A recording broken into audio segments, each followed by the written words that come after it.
Hello everyone, welcome you all in the next video of CAD CAM. ये हमारी 8 number की video है और यहाँ पे हम डिस्कस करने वाले हैं MCQ on CNC part programming. अगर आपकी सीएनसी पार्ट प्रोग्रामिंग का फंडामेंटल क्लियर नहीं है तो इसी सीरीज के मतलब कैड कैम सीरीज का ही आपको वीडियो नंबर 7 देखना चाहिए, जिसमें हमने डिटेल में डिस्कस किया हुआ है सीएनसी पार्ट प्रोग्रामिंग के बारे में। हाँ, लेक्चर थोड़ा सा बड़ा है, 1 आवर का लेक्चर है, बट आपको जो भी पार्ट प्रोग्रामिंग के डाउट्स होंगे वो सारे डाउट्स वहाँ पे क्लियर हो जाएंगे। इवन दो हमने कुछ वहाँ पे एमसीक्यू भी डिस्कस किए हुए हैं, तो आपको वो वीडियो देखना है, उसके बाद ये एमसीक्यू वाली वीडियो देखनी है। तो चलिए शुरू करते हैं वीडियो को।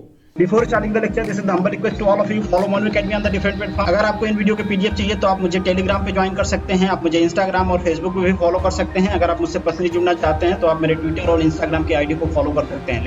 तो एमसीक्यू पे मूव करने से पहले यहाँ पे कुछ आपको जी कोड और एम कोड दिख रहे होंगे। ये सारे इंपॉर्टेंट जी कोड और एम कोड हैं जो फ्रिक्वेंटली यूज होते हैं, तो ये सारे जी कोड और एम कोड आपको पता होना चाहिए। अब जी कोड हम क्यों यूज करते हैं, एम कोड हम क्यों यूज करते हैं, जी कोड को कौन डिजाइन करता है, एम कोड को कौन डिजाइन करता है, ये सारी चीजें हमने इससे पहले वाला लेक्चर जो मैंने आपको बताया लेक्चर नंबर 7 उसमें डिस्कस किया हुआ है, तो वो वीडियो आप जरूर देखिए।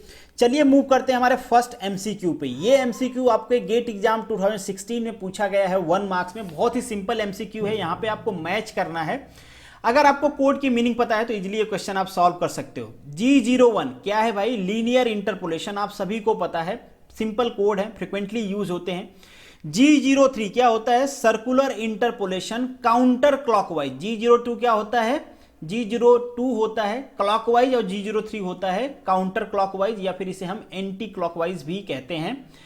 M03 ये क्या होता है? ये बात करता है स्पेंडल रोटेशन से, मतलब ये मिसलेनियस कोड है जो मशीन के ऑपरेशन को डिफाइन करता है। और जो जी वाले कोड होते हैं वो बेसिकली हमारे टूल का जो मूवमेंट होता है, टूल का जो ऑपरेशन होता है उसको डिफाइन करते हैं। M05 ये क्या होता है? स्पेंडल स्टॉप करने के लिए हम यूज करते हैं, और जब आप इसको मैच करोगे तो आपका आंसर मिलेगा C। नेक्स्ट जो हमारा क्वेश्चन है, for the CNC part programming match A and group B. ये भी सिंपल क्वेश्चन है, बट यहां पे 2 मार्क्स में ये पूछा गया है 2014 में।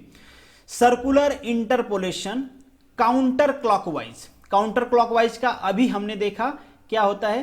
G03 बहुत ही सिंपल। ड्वेल मतलब आप अपने टूल को रोकना चाहते हो किसी पर्टिकुलर टाइम ऑफ मूवमेंट के लिए, तो वहां पे ड्वेल का हम यूज करते हैं। ड्वेल का जो कोड होता है वो होता है G04। सर्कुलर इंटरपोलेशन क्लॉकवाइज के लिए भी अभी हमने डिस्कस किया, G02 होता है। और पॉइंट टू पॉइंट मूवमेंट मतलब रैपिड ट्रांसवर्स या फिर रैपिड मूवमेंट, इसके लिए हम यूज करते हैं G00। अब ये बेसिकली होता क्या है? अगर आपके टूल को बिना कटिंग किए हुए एक पोजीशन से दूसरे पोजीशन तक मूव करना है तो आप रैपिड ट्रांसवर्स का कोड यूज करते हो, जिसे पॉइंट टू पॉइंट काउंटरिंग भी कहते हैं। तो इसे हम रैपिड ट्रांसवर्स क्यों कहते हैं? क्योंकि टूल यहां पे फास्ट मूव करता है। फास्ट मूव क्यों करता है? क्योंकि टूल को कटिंग करते हुए नहीं जाना होता है, तो टूल पे कोई फोर्स भी नहीं लगता है, टूल पे कोई लोड नहीं रहता है, तो फास्ट मूव कर सकता है। तो इसलिए हम रैपिड ट्रांसवर्स कोड का यूज करते हैं, और जब आप इसे मैच करोगे तो आपको ऑप्शन मिलेगा ए। नेक्स्ट क्वेश्चन पे मूव करते हैं। ये भी मैचिंग टाइप का क्वेश्चन है, 2 नंबर में पूछा गया है 2019 में। एब्सोल्यूट कोऑर्डिनेट सिस्टम और आपका इंक्रीमेंटल कोऑर्डिनेट सिस्टम, 2 टाइप के कोऑर्डिनेट सिस्टम को हम यूज करते हैं बेसिकली प्रोग्रामिंग में। ये यूज क्यों करते हैं भाई हम? देखिए, अगर आप कोऑर्डिनेट दे रहे हो तो आपके मशीन को नहीं पता कि उस कोऑर्डिनेट को मेजर कहां से करना है, तो आपको कोड यूज करना पड़ता है ताकि आपको मशीन को पता चले कि वो कोऑर्डिनेट मेजर कहां से करनी है। सपोज करिए ये हमारे XY कोऑर्डिनेट सिस्टम है और यहाँ पे ये ओरिजिन है 00, हमने ओरिजिन को डिफाइन कर दिया है। अब हमको कोई कोऑर्डिनेट मेजर करना है और हम कोड यूज करते हैं G90, इसका मतलब होता है एब्सोल्यूट मेजरमेंट। तो जो भी हम कोऑर्डिनेट लिखेंगे यहाँ पे वो ओरिजिन से मेजर किया जाएगा। जैसे हम 5 लिख देते हैं तो x में भी 5, y में भी 5, तो ये ओरिजिन से मेजर होगा। अब हमारा टूल सपोज करिए यहाँ पे है, अब हमारा टूल ऑलरेडी यहाँ पे है और हम नेक्स्ट लाइन में या कहीं पे भी कोड यूज कर लेते हैं 91, तो ये इसका मतलब होता है इंक्रीमेंटल का मतलब ये होता है कि आपकी टूल की पोजीशन जो है, आपका टूल उसी को ओरिजिन मान लेगा और आपका जो नेक्स्ट प्रोग्राम एग्जीक्यूट करेगा उस टाइम पे वो उसी को ओरिजिन मान के कोऑर्डिनेट को मेजर करेगा। तो अगर अभी आप 91 यूज करके आप कोई भी कोऑर्डिनेट दे रहे हो तो वहां पे जो मेजरमेंट होगा वो इंक्रीमेंटल होगा, मतलब वो यहां से होगा। सपोज करिए आपने 10 दिया तो वो 10 यहां से मेजर किया जाएगा, न कि ओरिजिन से मेजर किया जाएगा। तो यहां से 10 मेजर किया जाएगा, यहां पे 10 है, ओरिजिन से मेजर करेंगे तो वो 15 हो जाएगा। तो ये होता है हमारा इंक्रीमेंटल एक्स में। इसी तरीके से वाई में भी आप 10 दोगे तो यहां से 10 मेजर किया जाएगा, मतलब ये लेंथ आपकी 10 होगी, ये लेंथ 10 होगी, न कि ये लेंथ 10 होगी। अगर आप एब्सोल्यूट दोगे तो यहां से मेजर होगा, अगर आप इंक्रीमेंटल दोगे तो आपके टूल की जो भी पोजीशन होगी वो उस पोजीशन से मेजर करेगा। और ये जो कोड है ड्वेल का ऑलरेडी हमने डिस्कस किया हुआ है। ड्वेल का जो होता है आपका G04 होता है, एब्सोल्यूट का हमने मेजर कर लिया, G90 होता है, स्पेंडल स्टॉप करने के लिए ऑलरेडी हमने डिस्कस कर लिया है, M05 होता है, लीनियर इंटरपोलेशन का भी हमने डिस्कस किया, G01 होता है। तो इस तरीके से जो आपका मैच करेगा ऑप्शन यहाँ पे C होगा। अब नेक्स्ट जो क्वेश्चन है ये सिंपल कोड बेसिस पे क्वेश्चन है। इस टाइप के भी क्वेश्चन आपसे पूछे जा सकते हैं, अगर आपको कोड याद है तो इनको भी आप कर सकते हो, मैचिंग वाले भी कर सकते हो। और आगे हम देखेंगे कुछ प्रोग्रामिंग के क्वेश्चन भी हैं। विच of the following code will give the point two point movement, बहुत ही सिंपल है। G00 ऑलरेडी हमने डिस्कस किया हुआ है कि ये पॉइंट टू पॉइंट मूवमेंट देता है, रैपिड ट्रांसफर देता है। ये है लीनियर इंटरपोलेशन, ये है circular interpolation in clockwise direction, घड़ी के साइड में। और ये है G40 मतलब होता है टूल कंपनसेशन कैंसिल, एक नया कोड है ये, याद रखना इसको भी, आगे मैंने इसको दिया नहीं था। अब कभी कभी आपको इसकी भी जरूरत पड़ती है। क्यों जरूरत पड़ती है, हालांकि इससे पहले हमने सब कुछ डिस्कस किया हुआ है, बट यहाँ पे भी बता देता हूँ। सपोज करिए 10x10 की आपके पास सीट है और आपको यहाँ पे कहा जाता है कि लेफ्ट साइड से 8 सेंटीमीटर पे आपको, और हालांकि जो हम यहाँ पे यूनिट यूज करते हैं वो सेंटीमीटर यूज नहीं करते, बेसिकली एम और इंच यूज करते हैं, तो हम यहाँ पे mm ही ले लेते हैं ताकि आपको कंफ्यूजन नहीं हो। तो यहाँ पे कहा जा रहा है कि आपको 8 mm पे एक लाइन बनानी है। अब आपके टूल के पास कुछ डायमीटर भी होगा जो लाइन बनाएगा। तो यहाँ पे आप देखो, अगर आप कंपनसेट नहीं करते हो तो ये टूल क्या करेगा, यहां तक लाइन बना देगा। तो इधर के वर्क पीस को भी आप ये खराब कर रहा है ना, तो इसको आपको कंपनसेट करना पड़ेगा ताकि आपका टूल यहां से रन हो और ये लाइन एग्जैक्ट आपके 8 mm पे ही बने। तो इसे हम टूल कंपनसेशन कहते हैं। आप हाइट पे भी कंपनसेशन देते हो टूल पे, जैसे आपके वर्क पीस की रिक्वायरमेंट होती है उस टाइप से कंपनसेशन देते हो। तो आपकी ज्योमेट्री है, कहीं पे टूल कंपनसेशन आपको चाहिए, कहीं पे टूल कंपनसेशन आपको नहीं चाहिए। तो अगर आप टूल कंपनसेशन को कैंसिल नहीं करते हो तो थ्रू आउट मशीनिंग वो टूल कंपनसेशन लेता रहेगा। तो आपके ज्योमेट्री के हिसाब से आप टूल को कंपनसेट करते हो नहीं करते हो, आपके ऊपर डिपेंड करता है। अगर आपको कहीं पे टूल कंपनसेशन कैंसिल करना है तो इस कोड का आपको यूज करना होता है। Which of the following code will give the linear interpolation movement, linear interpolation कौन सा देता है, G01 ये रैपिड ट्रांसवर्स देता है। G78 आपको जो कोड देता है that is multiple threading cycle. और एक नया कोड यहां पे यूज किया गया M20, ऑलरेडी ये सारे पहले मेंशन है। M20 आपको टेलीस्ट्रोक बैक का कोड है बेसिकली मशीन के लिए। नेक्स्ट जो आपका क्वेश्चन है, which of the following code will give the circular interpolation in clockwise direction, बहुत ही सिंपल है ये है, बाकी सारे के बारे में आप जानते ही हो।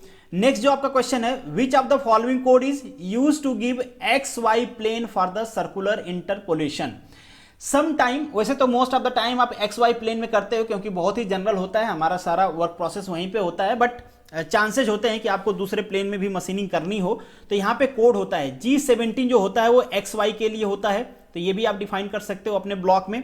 G18 जो होता है ये होता है ZX के लिए, और G19 जो होता है ये होता है YZ के लिए। यहाँ पे एक और कोड दिया गया है G20, ये बेसिकली जैसे कि मैंने कहा कि आप जब मशीन में कोड इंटर करोगे तो मशीन को कैसे समझ में आएगा कि उसको इंच में मेजर करना है कि mm में मेजर करना है। तो आपको उसके लिए भी कोड देना पड़ता है ताकि आपको जो मेजरमेंट है, और ये स्टार्टिंग में ही दिया जाता है ताकि जो भी आप कोऑर्डिनेट दो उसको mm में मेजर करना है, इंच में आपके मशीन को पहले से पता हो।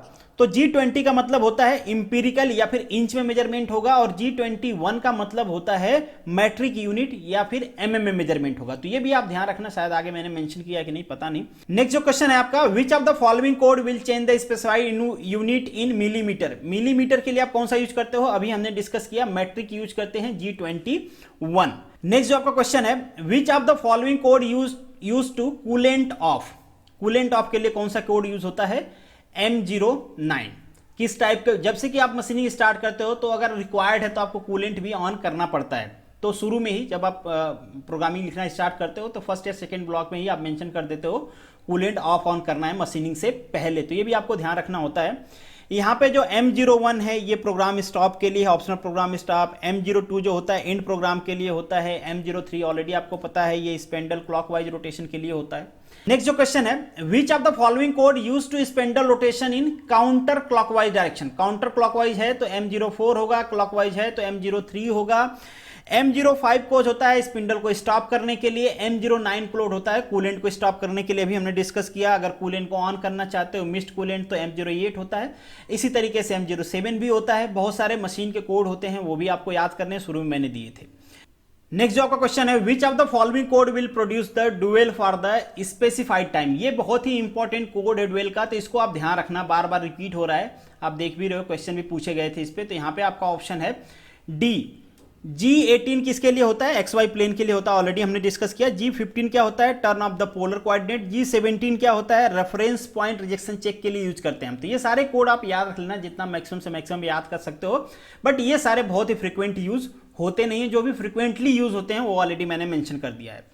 विच of the following code use to flood the coolant. Flood the coolant मतलब कूलेंट पंप ऑन करने के लिए बेसिकली कौन सा आप यूज करते हो?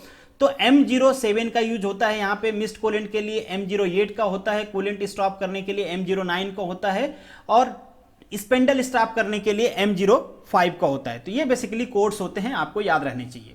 तो चलिए अब कुछ प्रोग्राम टाइप के क्वेश्चन कर लेते हैं। अभी तक हम कोड को डिस्कस कर रहे थे, अब कोड का यूज कैसे होता है, प्रोग्राम कैसे बनाया जाता है, उस टाइप के ऑब्जेक्टिव क्वेश्चन पूछे जाते हैं। आपको यहाँ पे मेंशन है, in an NC machine operation the tool has move from the point. एक कोऑर्डिनेट दिया गया आपके टूल का, यहां से वो मूव करके इस कोऑर्डिनेट पे जा रहा है। यहां पे ये भी मेंशन किया गया है कि सर्कुलर इंटरपोलेशन हो रहा है, यहां पे सर्कुलर मूवमेंट है, और ये कहा गया है कि इसका जो सेंटर है 5.2 है। Before starting the operation tool की कोऑर्डिनेट आपको दिया गया है कि इनिशियल पोजीशन उसका कहां था, तो यही वाला था इनिशियल पोजीशन।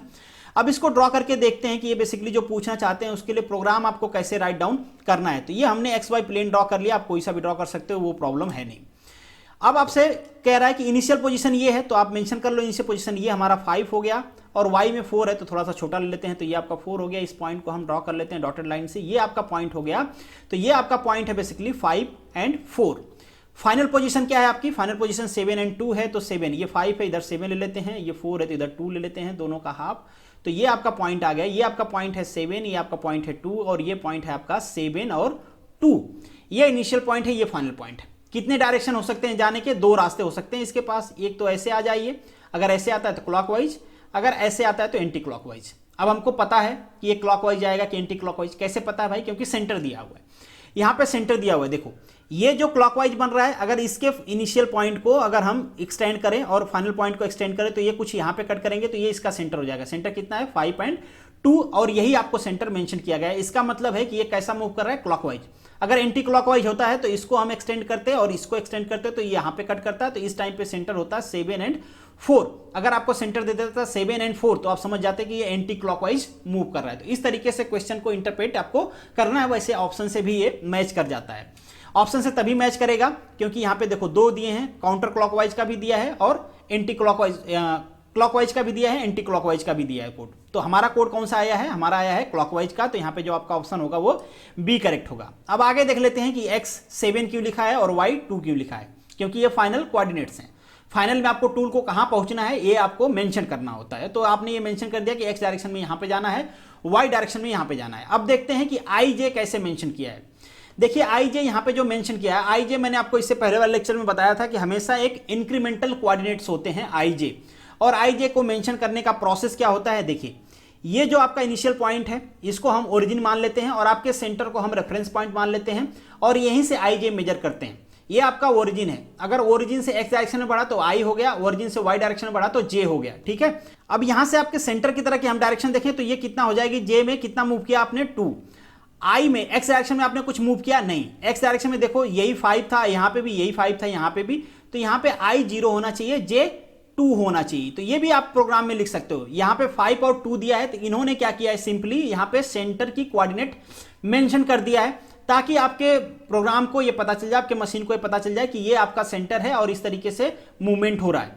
आप इस तरीके से भी लिख सकते हो, i0 j2 भी मेंशन करोगे तो भी आपके मशीन को यही पता चलेगा कि यही वाली आपको इंटरपोलेशन करनी है। बट यहां पे आपको ऑप्शन के हिसाब से करना होता है, तो ऑप्शन के हिसाब से यहां पे बी करेक्ट है। नेक्स्ट क्वेश्चन में भी आपसे प्रोग्राम राइट करने के लिए बोला हुआ है।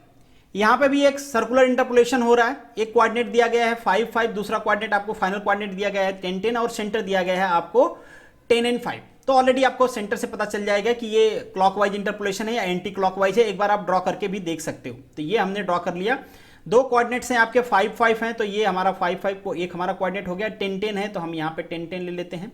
इस टाइप से हमारा 10 10 कोऑर्डिनेट हो गया। तो ये हमारा इनिशियल पॉइंट है, ये हमारा फाइनल पॉइंट है। अब दो रास्ते हैं, इस तरीके से भी हमारा टूल जा सकता है, इस तरीके से भी टूल हमारा जा सकता है। हमको नहीं पता है कैसे जा रहा है। कैसे पता चलेगा? आपको सेंटर दिया गया है। सेंटर क्या दिया गया है? सेंटर दिया गया है आपको 10 एंड 5। तो 10 एंड 5, 10 मतलब x में 10 दिया गया है, x में 10 दिया गया है मतलब यहां पे आना चाहिए। तो अगर आप इसको आगे बढ़ाते हो और इसको आगे बढ़ाते हो तो ये कहां पे कट करेंगे? यहां पे कट करेंगे। तो ये हो जाएगा 10 और y में हो जाएगा 5। इसका मतलब क्या है कि आप क्लॉकवाइज मूव कर रहे हो। अगर आप एंटी क्लॉकवाइज मूव करते, इस तरीके से मूव करते, तो आप इसको आगे बढ़ाते, इस वाले को, और इसको आगे बढ़ाते, तो ये वाला सेंटर आ जाता है आपका।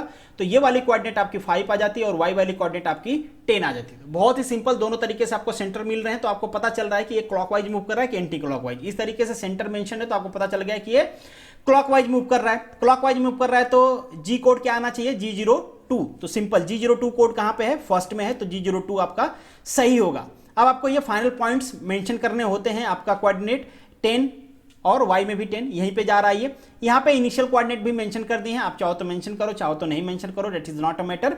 इस तरीके से भी मेंशन हो जाता है। यहाँ पे चूंकि इंटरपोलेशन हो रहा है तो फीड रेट भी कहीं पे मेंशन किया रहेगा, कहीं पे नहीं मेंशन किया रहेगा। फीड रेट में भी कुछ लिखा जाना चाहिए। अगर आप प्रोग्राम लिखोगे तो जहां भी इंटरपोलेशन होगा आपको फीड रेट देना ही पड़ता है। ये फॉर्मेट है, क्योंकि वहां पे कुछ मटेरियल रिमूवल हो रहा है तो किस रेट से हो रहा है तो वो आपको देना पड़ता है। अब रेडियस की हम बात करते हैं कि यहाँ पे रेडियस 5 लिखा गया है। तो ये रेडियस है बेसिकली आपका, ये कोऑर्डिनेट 5 है, ये 10 है, तो रेडियस आपकी 5 हो जाएगी। और यहीं पे मान लीजिए कि आप इस सर्कल को कंप्लीट करते रहो, ये वाला सर्कल आपका कंप्लीट हो गया, ठीक है। और आपका जो ये आर्क है इसके बारे में अगर पूछा जा रहा है आपसे, ये इस आर्क पे कैसे आओगे? आप इधर से मूव करोगे तब आओगे। इस आर्क के बारे में पूछा जा रहा है और आपने इसको एक्सटेंड किया, ये पॉइंट है, तो ये वाला एंगल देखो आप 180 से ज्यादा है। तो उस टाइम जब रेडियस लोगे आप R-5 लोगे। ये आपको ध्यान रखना है, दोनों आपको पता होना चाहिए कि रेडियस पॉजिटिव कब होती है, रेडियस निगेटिव कब होती है। जब हमारे इंटरसेक्ट एंगल क्या होगा? 190 से कम होगा तो पॉजिटिव होगा, 190 से ज्यादा होगा तो नेगेटिव होगा। ये आप ध्यान देना। नेक्स्ट जो आपका क्वेश्चन है, in the CNC program block, यहां पे आपको ये चीजें मेंशन किया गया है और आपसे पूछा है G02 और G91 रिफर। तो G02 क्या रिफर करता है भाई? ये रिफर करता है सर्कुलर इंटरपोलेशन क्लॉकवाइज डायरेक्शन, और G91 क्या रिफर करता है? Incremental coordinate. तो circular interpolation clockwise direction and incremental coordinate. तो यहां पे जो आपका ऑप्शन होगा वो C करेक्ट होगा। नेक्स्ट क्वेश्चन पे मूव करते हैं। A drill is the position of point P and it has be proceed to the point Q। ये रिपीटेड क्वेश्चन है, इससे पहले भी मैंने डिस्कस किया था। The coordinate of point Q in the incremental system define the position of point in CNC part programming. अगर आपको पॉइंट Q को इंक्रीमेंटल बेस पे डिफाइन करना है तो कैसे डिफाइन करोगे? अगर आपके टूल की इनिशियल पोजीशन P मेंशन किया गया है तो मैंने कहा था वही आपके टूल के लिए वर्जिन हो जाएगी, और जो भी कोऑर्डिनेट आपका टूल मेजर करता है इंक्रीमेंटल कोऑर्डिनेट में वो आपके इनिशियल पोजीशन से ही मेजर करता है, जो आपके टूल की पोजीशन होती है। तो यहाँ पे P है, आपको Q डिफाइन करना है तो ये वाली डिस्टेंस हो जाएगी और ये वाली डिस्टेंस हो जाएगी। तो ये वाली डिस्टेंस 12 - 5, तो ये वाली डिस्टेंस हो गई 7, और ये ऑलरेडी आपको 4 सेपरेटली दिया गया है। तो क्या हो जाएगा आपका? 4 और 7 हो जाएगा। ये कब होगा? जब आप बात करो इंक्रीमेंटल का। अगर यही एब्सोल्यूट का बात करें, हम केवल G90 कोड दिए हैं वहां पे प्रोग्राम में हमारे, तो ये हो जाएगा, ये वाला 7 हो जाएगा और ये वाला पूरा 12 हो जाएगा। तो इस तरीके से आपका कोऑर्डिनेट चेंज होते हैं। आपको समझ में आ गया होगा कि इंक्रीमेंटल कैसे करेंगे और एब्सोल्यूट कैसे करेंगे। अगेन जो नेक्स्ट क्वेश्चन है ये भी शायद रिपीटेड होगा, इससे पहले मैंने डिस्कस किया है कि नहीं मुझे पता नहीं है। 2017 में 2 मार्क्स में ये पूछा गया है। यहां पे आपको एक प्रोग्राम मेंशन किया गया है और आपसे पूछा है कि the coordinate of the centre of the circular arc, मतलब ये प्रोग्राम है, इसमें कोई सर्कुलर आर्क ड्रॉ हो रही होगी, तो पूछा है कि उसके सेंटर का कोऑर्डिनेट क्या होगा, बताइए। तो चलिए ड्रॉ करके देखते हैं कि यहां पे जो कोड लिखा गया है, अगर इसको हम NC मशीन में, अपने CNC मशीन में अगर इसको एग्जीक्यूट करते हैं तो हमारा जो टूल होगा उसकी पाथ क्या होगा, उसका पाथ क्या होगा, क्या ड्रॉ करेगा वो। तो अगर पहले लाइन को हम देखें, फर्स्ट ब्लॉक को, तो G01 है, इसका मतलब क्या है? ये लीनियर इंटरपोलेशन है, यहां पे कोई सर्कल तो ड्रॉ होगा नहीं। और हमारा जो टूल जाएगा उसकी कोऑर्डिनेट क्या दिया गया है? 30 दिया गया है, तो x में 30 चला जाएगा और y में 55 चला जाएगा। तो ये आपका कुछ कोऑर्डिनेट हो जाएगा। यहां पे ये लीनियर इंटरपोलेशन करते हुए आ जाएगा। ये Z में दिया गया है, मतलब ये ड्रिल कर रहे होंगे, ठीक है। Z में नेगेटिव जा रहे हैं, मतलब यहाँ पे मटेरियल रिमूव कर रहे होंगे, ड्रिल कर रहे होंगे। और यहाँ पे देखो फीड रेट भी दिया गया है। जब भी आप इंटरपोलेशन की बात करोगे तो आपको फीड रेट कुछ देना पड़ता है। यहाँ की कोऑर्डिनेट क्या है? अभी के लिए यहाँ पे कोऑर्डिनेट है 30 और 55। नेक्स्ट लाइन देखते हैं। नेक्स्ट लाइन में आपको सर्कुलर इंटरपोलेशन की बात किया गया है क्लॉकवाइज डायरेक्शन में, और यहाँ पे जो कोऑर्डिनेट है वो 50 और 35 की दिया गया है। 50 का मतलब यहाँ पे जो कोऑर्डिनेट थी 30 थी, तो 50 कुछ ज़्यादा होगी यहाँ पे, तो यहाँ पे हमारी कोऑर्डिनेट होगी 50। ये जो हमारी कोऑर्डिनेट थी ये 55 थी, अभी की कोऑर्डिनेट वाई डायरेक्शन में दे रहा है 35, तो यहाँ की कोऑर्डिनेट ले लेते हैं, ये हमारी 35 होगी। कुछ भी ले लो आप, उससे मैटर नहीं करता, बस आपको पोजीशन थोड़ा सा इमेजिन करना है, इसलिए हम ले रहे हैं। तो ये हमारा पॉइंट हो गया, ये हमारा फाइनल पॉइंट है, ये हमारा इनिशियल पॉइंट है। किस टाइप से मूव कर रहे हैं भाई, ये क्लॉकवाइज डायरेक्शन में मूव कर रहे हैं, तो ये हो जाएगा क्लॉकवाइज डायरेक्शन में ऐसे मूव करेंगे।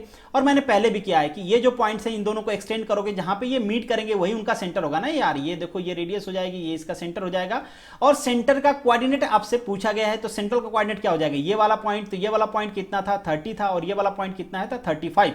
तो ये आपका ऑप्शन हो जाएगा डी। आपसे सपोज करिए यहाँ पे डैश डैश दे देता, बोला कि रेडियस भी बताओ, तो कैसे फाइंड आउट करते हैं आप, तो सिंपल, ये रेडियस आपको दिख रही है, इसमें से माइनस कर लो, चाहे इसमें से माइनस कर लो, ये दोनों क्या हो गई, रेडियस हो गई। इसके सेंटर से इसके पेरीमीटर पे कोई भी पॉइंट क्या बनाता है, रेडियस ही बनाएगा, तो सिंपल ये रेडियस हो गई। अगेन जो आपका क्वेश्चन नंबर 18 है, ये भी गेट एग्जाम में 2 मार्क्स में पूछा गया है, सिंपल क्वेश्चन है। यहाँ पे भी आपसे प्रोग्राम लिखने के लिए ये कह रहे हैं कि आपके पास सीएनसी मिलिंग मशीन है जिसका ऑपरेशन हो रहा है, उसमें इनिशियल जो पॉइंट है 20-20 है, और फाइनली वो 10-10 पे पहुंच जाता है। मेंशन किया गया है, सीक्वेंस नंबर ऑलरेडी आपको दिया गया है, और बोला गया है कि जो सेंटर है वो 20 और 10 है, सेंटर ऑलरेडी आपको बता दिया। और एक चीज और आपको ध्यान देना है कि यहाँ पे कहा है कि ये इंक्रीमेंटल मोड है, मतलब एब्सोल्यूट मोड नहीं है। तो पहले जो G90 वाले ऑप्शन है वो तो ऑलरेडी कट हो गए। बट आगे अगर आपको प्रोग्राम लिखना है तो मैं तो यही रिकमेंड करता हूं कि एक बार आप रफ डायग्राम ड्रॉ कर लो, ताकि आपके माइंड में रहे, चीजें आप गलत ना करो। तो इनिशियल पॉइंट क्या ये बोल रहे हैं, 20-20, तो हम सपोज कर लेते हैं कि ये हमारा इनिशियल पॉइंट है, ये हमारा 20-20 पॉइंट्स हो गया, ठीक है। ये 20 है और ये भी 20 है, एक्स डायरेक्शन वाई डायरेक्शन। दूसरा क्या है आपका, ये 10-10 है, तो हमने 10-10 ले लिया, ये आपका 10 है, ये आपका 10 है। इनिशियल पॉइंट आपका ये है, फाइनल पॉइंट आपका ये है। आपका जो टूल है वो कुछ इस तरीके से भी मूव कर सकता है, जैसे हमने पहले भी डिस्कस किया। आपका टूल कुछ इस तरीके से भी मूव कर सकता है, दोनों में डायरेक्शन का डिफरेंस होगा। इस तरीके से मूव करेगा तो काउंटर क्लॉकवाइज होगा, इस तरीके से मूव करेगा तो क्लॉकवाइज होगा। अब आपको देखना है कि ये काउंटर क्लॉकवाइज मूव कर रहा है कि क्लॉकवाइज मूव कर रहा है, कैसे पता चलेगा, सेंटर डिफाइन करना पड़ेगा आपको। इसको आप एक्सटेंड कर दो, ये आ गया, ये पॉइंट बताया है कि सेंटर है। क्यों बताया भाई, देख लो, ये 20 बताया है ना, तो एक्स में 20 और y में 10, तो ये सेंटर हो गया। इसका मतलब है ये वाला आर्क बन रही है, ये वाली आर्क कैंसिल हो गई अकॉर्डिंग टू द सेंटर। अगर ये वाली आर्क बनती तो ये सेंटर बनता आपका, उस टाइम पे आपका सेंटर होता 10 और 20। तो हमारी ये वाली आर्क बन रही है, मतलब ये कैसा घूम रहा है, काउंटर क्लॉकवाइज घूम रहा है। काउंटर क्लॉकवाइज का मतलब क्या होगा, आपकी जो कोऑर्डिनेट होगी, जो इंटरपोलेशन होगा वो G03 होगा, तो G02 वाला ऐसे ही कैंसिल हो गया। तो यहां पे आपका ऑप्शन ऐसे मिल गया बी। अगर आप लिखना चाहते हो तो लिख भी सकते हो, हमने ब्लॉक ऑलरेडी डिफाइन किया हुआ है, हमने ये भी कह दिया कि ये इंक्रीमेंटल है, हमने ये भी देख लिया कि ये काउंटर क्लॉकवाइज है, तो G03 हो जाएगा। एक्स जो कोऑर्डिनेट है, जैसे मैंने पहले भी कहा था आपको कि जब इंक्रीमेंटल होगा तो जो टूल की इनिशियल पोजीशन होगी वही ओरिजिन होगी, तो इस डायरेक्शन में जो होगा एक्स होगा, डाउनवर्ड डायरेक्शन में जो होगा वाई होगा। ये डाउनवर्ड डायरेक्शन में जा रहे हैं, ये लेफ्ट साइड जा रहे हैं, दोनों क्या होंगे, नेगेटिव होंगे। कितना कितना होंगे, 10-10 होंगे। बहुत ही सिंपल, तो ये हो जाएगा -10, वाई हो जाएगा -10, रेडियस भी आपकी कितनी हो जाएगी, 10, ठीक है। क्योंकि ये जो एंगल है आपका, यही एंगल बन रहा है ना, ये एंगल कितना है, 180 से कम है, तो रेडियस आपकी हो जाएगी 10। तो इस तरीके से भी आपका ऑप्शन आता है बी। जो नेक्स्ट क्वेश्चन है इसमें आपसे रेडियस पूछा है। यहां पे आपको एक प्रोग्राम दिया गया है और आपसे पूछ रहा है कि यहां पे रेडियस क्या होगी। तो बहुत ही सिंपल है, इसको भी आप एग्जीक्यूट करके दिखा लो कि अगर आपका ये प्रोग्राम एग्जीक्यूट होता है तो टूल का जो पाथ होगा वो कैसे होगा, कैसे मूव करेगा। तो अगर फर्स्ट ब्लॉक को एग्जीक्यूट करती है आपकी मशीन, तो जो इसकी पोजीशन होगी वो यही कोऑर्डिनेट होगी। यहाँ पे जो जेड कोऑर्डिनेट है बेसिकली ये ड्रिलिंग का है कि ये डाउनवर्ड डायरेक्शन में मोशन हो रहा है, वर्टिकल डायरेक्शन में। तो यहाँ पे x20 है, y20 है, तो ये हम ले लेते हैं फाइनल पोजीशन आपके टूल का। फर्स्ट ब्लॉक एग्जीक्यूट होने के बाद फाइनल पोजीशन आ गया 20 एंड 20। जब सेकेंड ब्लॉक एग्जीक्यूट करेगा, और यहाँ पे देखो आपको कोड दिया गया है G02, मतलब कि यहाँ पे इंटरपोलेशन हो रहा है, सर्कुलर इंटरपोलेशन क्लॉकवाइज डायरेक्शन में। क्लॉकवाइज डायरेक्शन में इंटरपोलेशन हो रहा है, बट फाइनल पोजीशन क्या आ रही है आपकी, 10 और 10 आ रही है। ये आपकी फाइनल पोजीशन है, ये आपकी इनिशियल पोजीशन है। क्लॉकवाइज में इंटरपोलेशन हुआ है, तो ये आपका हो गया। अगर आप यहाँ पे फाइंड आउट करना चाहते हो सेंटर, तो ये आपका सेंटर हो जाएगा। सेंटर क्या हो जाएगा, ये आपका 10 है बेसिकली, और ये आपका 20 है, क्योंकि ये 20 है, ये 20 है, ये 10 है और ये 10 है। तो आपका सेंटर हो गया 10 एंड 20। आपको रेडियस फाइंड आउट करना है, कहीं से भी आप रेडियस फाइंड आउट कर सकते हो। ये आपकी रेडियस हो जाएगी, ये आपकी रेडियस हो जाएगी, ये भी 10 आएगी, इधर से भी 10 आएगी, तो आपकी रेडियस क्या हो जाएगी, 10 हो जाएगी। तो यहाँ पे जो आपका ऑप्शन होगा वो सी करेक्ट होगा। अगर आप इसको ये कर देते हो, पूरा कर देते हो, जैसे इससे पहले भी मैंने आपको बताया था। और इस कर्व के लिए आपसे पूछा जाता है, इस तरीके से मोशन होता है क्लॉकवाइज डायरेक्शन में, और इस कर्व के लिए पूछा जाता है, तो ये आपका एंगल जो होगा वो 180 से ज्यादा होगा। तो जब ये एंगल 180 से ज्यादा होगा उस टाइम पे जो आप रेडियस लोगे वो रेडियस -10 लोगे। नेक्स्ट जो क्वेश्चन है, यहां पे आपको प्रोग्राम राइट डाउन करना है। थोड़ा सा अच्छा क्वेश्चन है, आप समझना, इसमें आपको ये भी पता चल जाएगा कि आई जे कैसे लेते हैं। Right the CNC code for the circular arc given below. यहां पे एक प्रोग्राम मेंशन किया गया है, आप देख लो, ये इसका ओरिजिन पॉइंट है, यहां से आपका टूल स्टार्ट करता है और P1 से लेके P2 तक ये लीनियर इंटरपोलेशन करता है, फिर P2 से P3 तक लीनियर इंटरपोलेशन करता है। इसके बाद एक सर्कुलर इंटरपोलेशन होता है, कौन से डायरेक्शन में होता है, क्लॉकवाइज डायरेक्शन में। P3 से P4 पहुंच जाता है, P4 से P5 पे लीनियर इंटरपोलेशन करते हुए जाता है। इसके बाद आपका प्रोग्राम समाप्त हो जाता है। तो यहां पे बोला है कि जो आर्क है इसके लिए आपको प्रोग्रामिंग करनी है, केवल आर्क के लिए, पूरे के लिए नहीं। तो पहले तो आप ये जान लो कि जो आर्क है वो किस तरीके से मूवमेंट है। यहाँ पे मूवमेंट है क्लॉकवाइज डायरेक्शन में, तो जो भी एंटी क्लॉकवाइज डायरेक्शन के कोड हैं G03, ये क्या हो जाएंगे, कैंसिल हो जाएंगे। आपके पास दो ही ऑप्शन बने, G02। अब देख लेते हैं कि क्या आपको लिखना है इसके आगे। पहले आप circular interpolation in clockwise direction का कोड लिख लो, ये हो गया। अब आपको एक्स कोऑर्डिनेट देनी है। एक्स कोऑर्डिनेट कैसे देते हो आप, फाइनल पॉइंट के कोऑर्डिनेट्स। तो फाइनल कोऑर्डिनेट में एक्स पॉइंट कितना है, देखो ये वाला है, ये वाला, इसकी वैल्यू कितना दिया है 1.5। आपको दिख नहीं रहा होगा तो यहां पे मेंशन कर देता हूं मैं, 1.5 दिया गया है, तो एक्स हो जाएगा आपका 1.5। ठीक है, अब आपको क्या लिखना है, वाई कोऑर्डिनेट लिखना है। वाई कोऑर्डिनेट ओरिजिन से आप नीचे मेजर कर रहे हो, ये ध्यान देना, ओरिजिन से नीचे मेजर कर रहे हो, तो ये क्या हो जाएगा, नेगेटिव। अगर यहीं पे एक्स हम लेफ्ट साइड में मेजर करते तो वो भी नेगेटिव होगा, बट एक्स को हमने राइट साइड में मेजर किया इसलिए पॉजिटिव है वो। और इसको हम डाउनवर्ड डायरेक्शन में मेजर कर रहे हैं वाई कोऑर्डिनेट को, तो ये क्या हो जाएगा, नेगेटिव हो जाएगा। तो यहाँ पे y -2.5, तो यहाँ पे देखो ये ऑप्शन भी खत्म हो गया क्योंकि y की वैल्यू अलग दिया गया है, तो यहाँ पे आपका ऑप्शन होगा ए। बट आगे हम देख लेते हैं जो इंपॉर्टेंट है कि आई जे कैसे मेंशन करते हैं। अब हमको मेंशन करना है आई को मेंशन करने के लिए मैंने आपको बताया था कि जो आपके आर्क की इनिशियल पॉइंट होगा उसे हम ओरिजिन लेंगे, और आई और जे हमेशा कैसा कोऑर्डिनेट होता है, इंक्रीमेंटल कोऑर्डिनेट होता है, इसीलिए हम इसको ओरिजिन ले लेते हैं। ये हमारा ओरिजिन हो गया और इसको हम रेफरेंस पॉइंट मतलब सेंटर से मिला देते हैं। अब इस ओरिजिन से रेफरेंस पॉइंट सेंटर पे जो x डायरेक्शन में डिस्टेंस होगी उसे हम xi कह देंगे, और जो y डायरेक्शन में मूवमेंट होगा उसे हम j कह देंगे। तो अगर x डायरेक्शन का मूवमेंट हमको मेजर करना है तो ये वाली लेंथ हो जाएगी। ये वाली लेंथ कैसे फाइंड आउट करोगे, ये दिया हुआ है 0.3, ये दिया हुआ है आपका ये वाला पॉइंट 1.939 सॉरी, तो 1.939, तो i की वैल्यू हो जाएगी 3 - 1.939। इसको जब आप सब्सट्रैक्ट करोगे तो यही वाली वैल्यू आ जाएगी 1.061। तो ये हो जाएगा आपका i की वैल्यू। कितना आएगी, पॉजिटिव आएगी क्योंकि राइट हैंड मेजर कर रहे हैं। दूसरी चीज, अब हमको मेजर करना है जे कैसे मेजर करोगे आप, जो आपका y डायरेक्शन में मूवमेंट है। y डायरेक्शन में मूवमेंट कैसे मेजर करोगे, ये आपका सेंटर है, ये आपका ओरिजिन पॉइंट है, ये हो जाएगी आपकी y डायरेक्शन में मूवमेंट। कैसे मेजर करेंगे, ये पॉइंट ऑलरेडी आपको दिया गया है, कितना दिया गया है 2.5, माइनस आपको लिख लेना है पहले ही -1.439, क्योंकि ओरिजिन से हम नीचे मेजर कर रहे हैं, ये ओरिजिन मान लो इससे नीचे हम मेजर कर रहे हैं तो नेगेटिव आएगा, तो ये भी पॉइंट आपका ऑलरेडी आ जाएगा 1.061। जब भी आप आई जे की बात करोगे जस्ट फॉरगेट दैट कि आपकी ओरिजिन ए है। आपकी ओरिजिन जो टूल की इनिशियल पोजीशन होगी या फिर आर्क की जो इनिशियल पोजीशन होगी उसे हम ओरिजिन ले लेते हैं और सेंटर को रेफरेंस पॉइंट लेते हैं, वहां से हम फाइंड आउट करते हैं आई और जे की वैल्यू। तो ये आपके जितने भी क्वेश्चन हमने डिस्कस किए हैं उसकी आंसर की है। This is the end of this video. Thank you so much for watching this. मिलेंगे नेक्स्ट वीडियो में, तब तक के लिए all the best, good luck.